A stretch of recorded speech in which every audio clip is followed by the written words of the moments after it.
For this exponent rules investigation, I think that you'll be able to take educated guesses towards the rules. Some of the other rules we'll look at in a video tomorrow are tough to figure out on your own, but all of these I think are pretty logical. I think you'll be able to figure them out.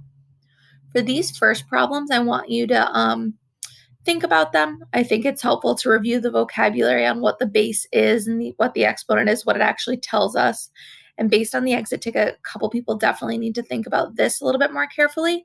Explain how 2 cubed is different from 2 times 3. So really thinking about what the exponent, what that multiplication means for us. For these problems working towards the rules, you've been given a problem. You have to expand it, write it all out, and then rewrite it in exponential form. So for this first problem, we're not trying to evaluate like we did yesterday. I don't care what 2 times 2 times 2 times 2 times 2 equals. What we do care about is what exponent it'd be raised to. I like how for this problem, they underline 2 squared and 2 cubed to just kind of visually separate it as a throwback to the problem. And since I've written it out 5 times, I write 2 to the 5th for the exponential form.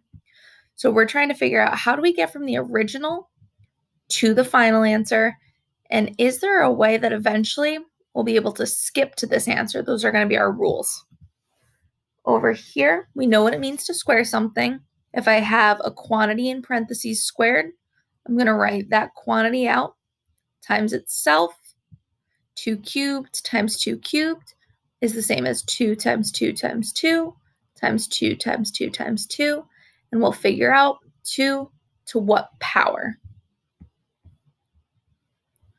Down here for the division, writing it out as a fraction bar is going to make it easier to work with.